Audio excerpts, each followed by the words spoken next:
In this video I'm going to be telling you about the brand new Saucony Kinvara Pro, and if you are a stability shoe wearer, you need to watch this video.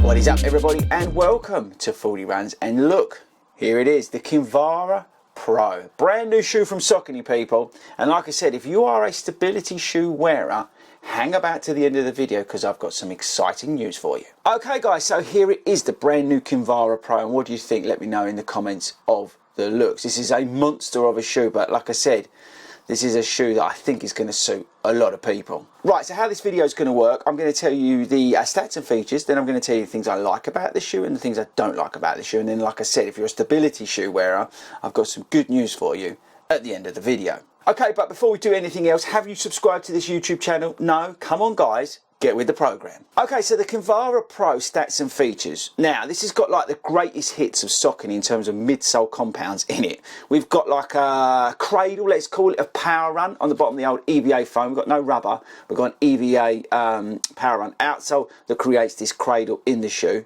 We've then got a layer of power run PB, so from your Endorphin line, I think the Endorphin Pro.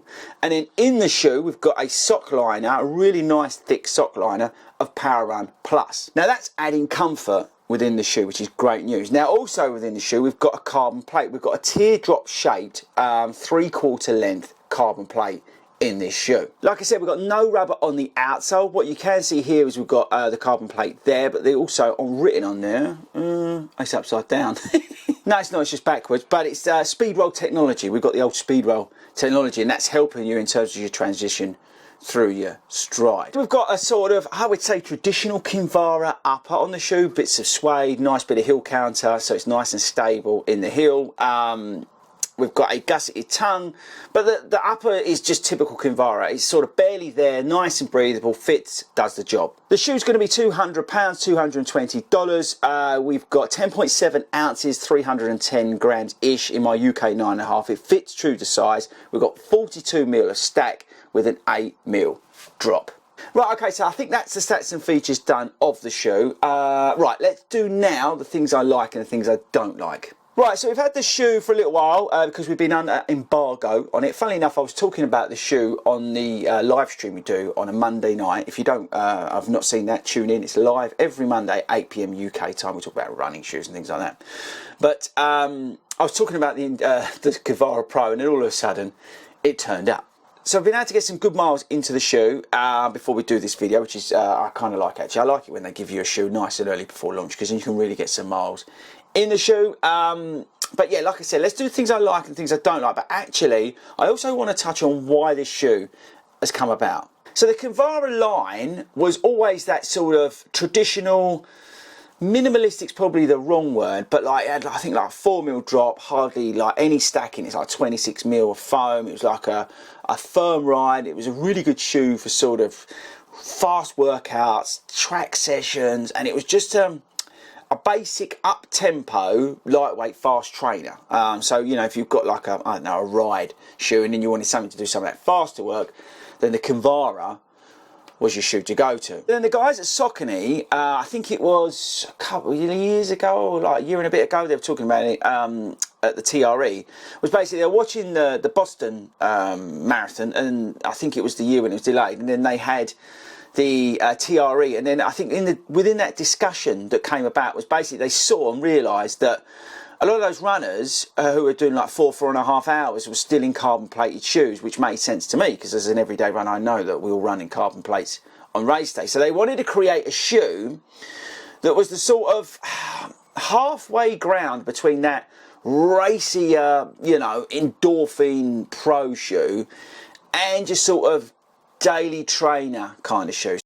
We've got the plate in there, we've got the increased stack, we've got the, you know, the performance foams in the shoe, and they put it all together to appeal to, you know, us everyday runners who want something that's a little bit stable, that's got a little bit of pep in it, but we can use it from basically easy runs all the way through to race day. Now you could argue that this is going to take people away from the Speed 3, and it's an interesting argument, but I say wait to the end of the video, because as I said, if you're a stability shoe wearer, you're going to want to watch that bit. But yes, I do see the argument that this could take people away from the Speed 3, but actually I think they're very different shoes, because this is a much more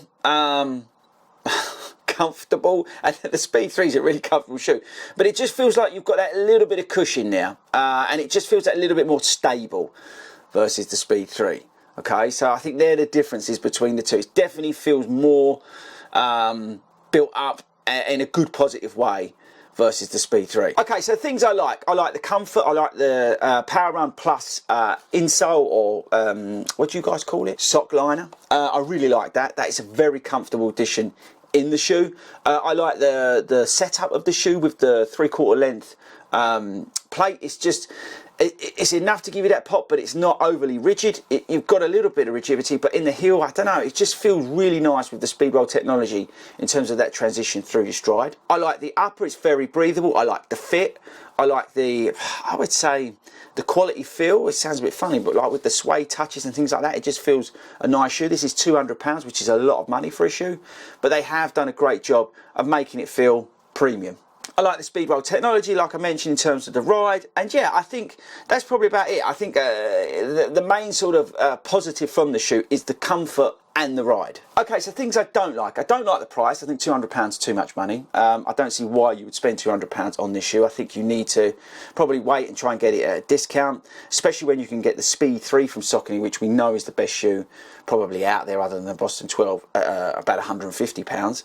I know this is a premium shoe, but I think £200 is a lot for this shoe. I'm not overly keen on the weight. 10.7 ounces is a little bit too heavy. I think this could have been, you know, between maybe 9 and 10 would have been better. I appreciate with the high stack height of 42mm, you're going to get the weight on it. Don't forget, this hasn't got any rubber on the outsole, so you know that would have increased the weight as well. I'm not overly keen about the outsole. It's okay. It's not particularly great in greasy conditions. That's the only thing. In a £200 shoe, I would have liked something that's got a little bit more, or gives me a little bit more confidence in terms of those greasy conditions.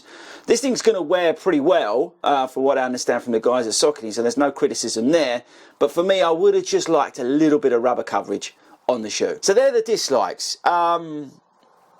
Okay, now let's talk about the stability issue. Right, okay, so if you are a stability shoe wearer, thank you very much to every single one of you who messages me and says, Fordy, I'm a stability shoe wearer, but I need a carbon plated shoe. What's the best shoe to wear? Well, people, it's this. This is a fantastic shoe, right? If you are a Tempest wearer and you want something for race day, this is the shoe to go for. It's fast enough for race day. It's stable enough because of the width here. Let me show you on this camera. Because of the width here, right? You've got plenty of width in the shoe.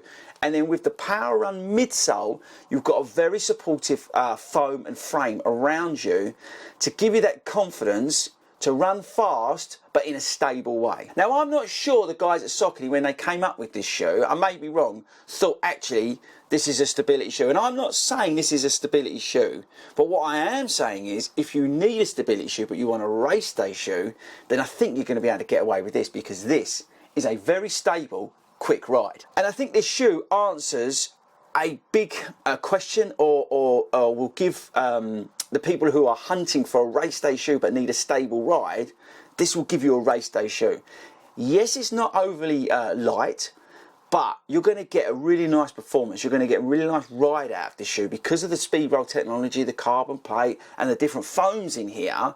I think if you've got a marathon in, I don't know, April, let's say you've got London, and you're a stability shoe wearer, this is the one to go for. Because that's the criticism with the Speed 3, is that it is a little bit unstable, right? And that's where I was going with that earlier on in the video. And I think that's where this shoe comes in. If you can't wear the Speed 3, which is a shoe that is so good that it crosses over all the distances you can train in and race in, then the Kinvara Pro is probably the one to go for. So what Saucony have done here, inadvertently, maybe, is created a race day shoe for stability shoe wearers. And I've really enjoyed running in it. like I said, you know, I've got the gripes about the weight and the price and things like that, but if you're looking for that race day shoe, you're probably going to want to spend a little bit more than you maybe do on your daily trainer, right? So maybe you've got a Guide 15 that you picked up from Start Fitness for like 65 quid. Then you're going to probably pay up and get yourself something for race day. This could be the way to go.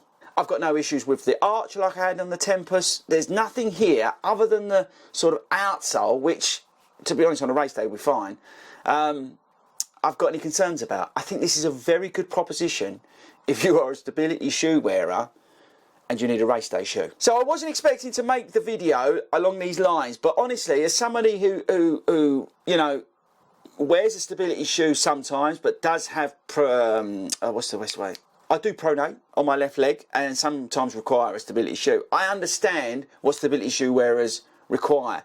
And here you've got a very stable, quick feeling, comfortable shoe. You can wear this for long runs and races, and you can pick the pace up. You can do everything in it. So stability shoe wearers, if you are after a long run shoe, race day shoe, a shoe that's going to take you through your whole training block, this is the one for you.